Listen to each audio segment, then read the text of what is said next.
Today we're going to go over morale checks, when to take those morale checks, and what a failed morale check means in the OnePageRules system. Today we're in the controlled laboratory of the painting desk, and assisting us today are the Blessed Sisters. Hello. And the War Disciples. Blood! Blood! Blood! Alright guys, let's take it easy. First we're going to demonstrate morale checks caused by ranged weapons. Everybody take your places. First we're going to have the Blessed Sister unit fire into the cultists.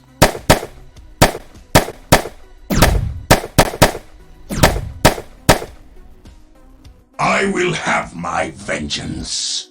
Now 5 cultist members have been removed off the board, and it's time to consult the morale rule. Since they have lost half the models in their unit, it's time to test for morale. So what the cultists have to do is roll 1 dice and compare it to their quality score. If a unit passes the morale test, it continues on as normal.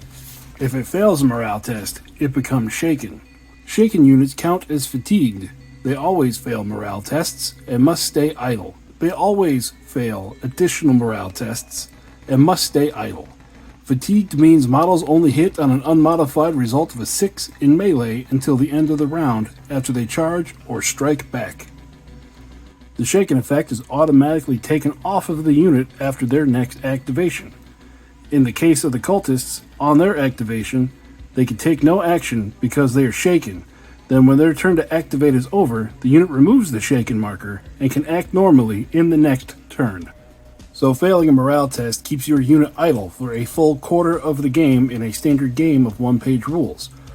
Our cultists recover and are no longer stunned when they activate. Next, the exosuit fires on the cultist unit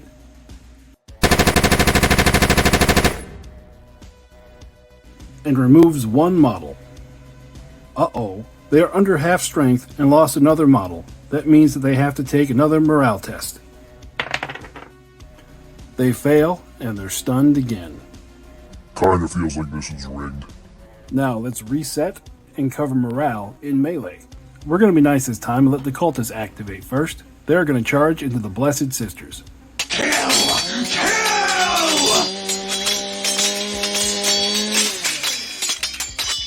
After combat, 3 Blessed Sisters have been removed and 2 cultists have been removed. Neither of them are below half strength, but when you're in melee, you add up the number of wounds that were suffered by each squad.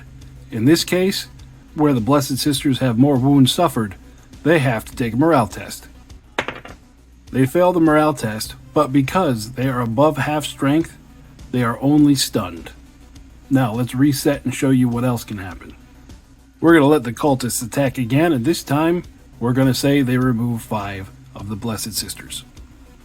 Now again, because they lost the combat by suffering more wounds than the enemy, they have to take a morale test.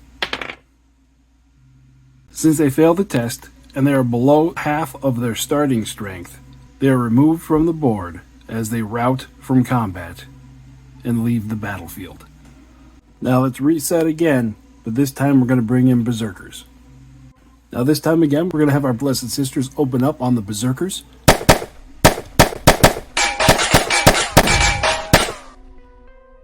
Our Berserkers are now below half, so they have to make a morale test.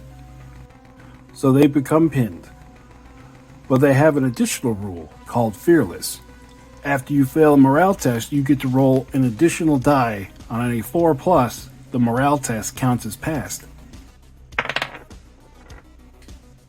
So the final result is they do pass their morale test and can continue their turn like normal. Let's reset and bring in the next thing, which is the Fear attribute. Here we have our Exosuit sister fighting against the same 5 Berserkers. And in this situation, the Berserkers are going to charge the Exosuit.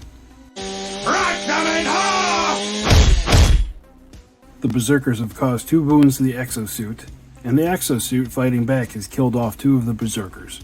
Normally, this would lead to a tied combat where neither side needs to make a morale test.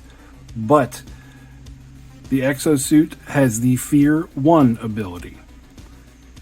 And the Fear ability means is the number behind that Fear attribute is added to the number of wounds caused to figure out who won the melee.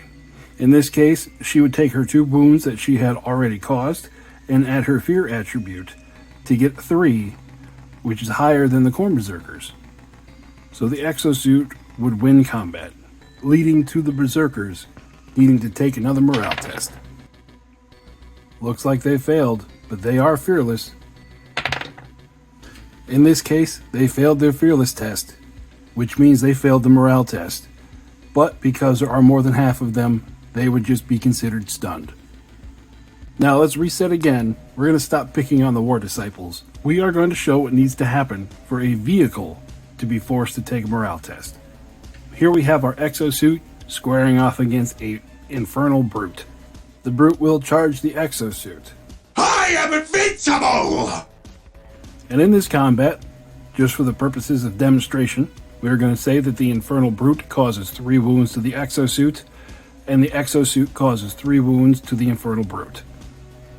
Now normally this would be a tied combat, but remember, they have the fear abilities. The exosuit has a fear of 1, and the infernal brute has a fear of 2. That means that the final result of the combats are exosuit with 4 and infernal brute with 5. So the infernal brute wins the combat. The exosuit needs to take a morale test.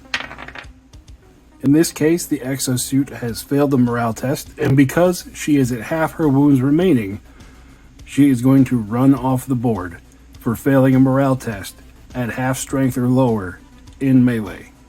There are a few other ways that you can modify the morale in the game between army special rules and different spells that casters can use. But for now, you should know the basics of the morale phase in all the one-page rule systems.